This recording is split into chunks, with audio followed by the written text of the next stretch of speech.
Hello my dear friends, I welcome you all to my YouTube channel English Guruji. So we are making the foundation very strong. We are going to learn person, right? Why are we learning these things? Actually, when you start framing a sentences like very fluently, when you start speaking, this information will help you a lot while speaking. Remember, going through the translation like tense you study directly like जाता है खाता है बोलता है like that. So this is not going to give you a lot of confidence when you start speaking in front of anyone. You require proper strategy, tips and tricks, like some formats are there, some formulas are there. If you apply in your speaking, definitely this will help you. Like take an example like how I actually learned speaking fluent English, not through the translation, just because of some tips was there, technique was there, and I applied in my speaking and I improved myself. So are you. So let's focus and understand the basic concept of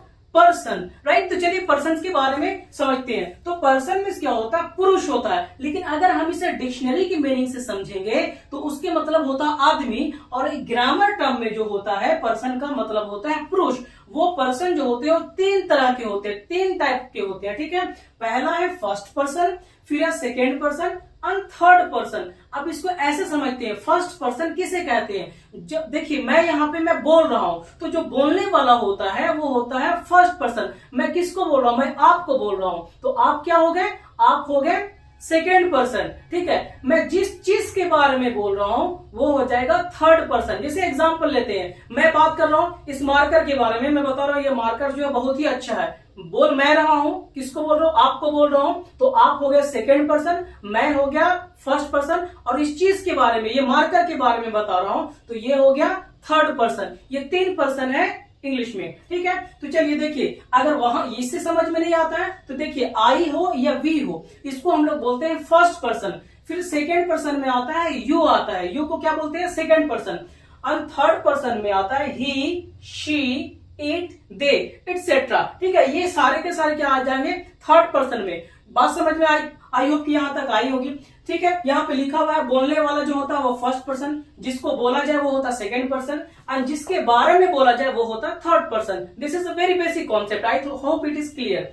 अब इसको देखिए, समझेंगे यहाँ पे यही सारे sentence बार बार आपके spoken में आएंगे, ठीक है? यही चीज है, इसी को समझना है. तो देखिए आई मीन्स क्या होता है? मैं. तो इसको जो तरीका है पढ़ने का वो कैसे करना है आपको? आई को बोलना आई, मी, इस तरह से प्रैक्टिस कीजिए आप यहाँ पे, क्योंकि यही आपको हेल्प करेगा सेंटेंस बनाने में. यही तरीका है, ठीक है? तो आई मीन्स क्या होता है? मैं होता है. मी मीन्स मुझको होता है. माई मीन्स मेरा. माइंड मीन्स भी मेरा होता है. और माई सेल्फ मीन्स होता है मैं खुद, ठीक है? ये इन चीजों को क्या करना आपको? प्रैक्टिस करना है बोल करके, ठीक है? इसको बोल करके जितना प्रैक्टिस करेंगे आपके टंग पे आ जाएगा, और जब बात होगी बोलने की तो आप यूज कर लोगे आई माई सेल्फ, ठीक है? बस समझ में आई. तो माई सेल्फ का मैंने यूज कर लिया, ठीक है? अब यहाँ पे देखिए वी का, तो वी मिस होता है हम या हम लोग. आवर मिस होता है हमारा. आवर्स मिस भी होता है हमारा. और आवर सेल्फ मिस होता है हम खुद. तो इनका सेंटेंस में हम लोग को यूज करना है व्हाइल स्पीकिंग. अब आगे देखते हैं. यू मिस क्या होता है? तुम होता है, तुम लोग भी होता है, आप या आप लोग, ठीक है? योर मिस होता है आपका या तुम्हारा. योर्स मिस होता है आपका या तुम्हारा. ये डिपेंड करता है कि वहां पे वो प्रोनाउन हो जाएंगे या एडजेक्टिव होंगे, वो डिपेंड करता है, ठीक है? योर सेल्फ में हो गया तुम खुद. तो इनको क्या करना है आपको? बोल करके प्रैक्टिस करना है. अगर इन चीजों को आप फॉलो करते हैं तो आने वाला रास्ता बहुत ही आसान होने वाला है, और बहुत अच्छे से आप बोल पाएंगे इंग्लिश को, ठीक है? जो तरीका हम बता रहे हैं आपको. थर्ड पर्सन में आइए, तो थर्ड में आता है ही जो होता है वो किसके लिए होता है? वो मेल के लिए. मेल इन द सेंस कि लड़के के लिए जब यूज करेंगे, यहाँ पे कोई लड़का है तो अगर मेल जाति को बताना हो तो हम लोग क्या करते हैं? ही का यूज करते हैं. तो हम लोग क्या यूज करेंगे? वहां पे ही का यूज करेंगे. मैं बोलूंगा वो राहुल है, तो राहुल की जगह पे मैं ये बोल सकता ही इज राहुल. बात समझ में आई यहाँ पे?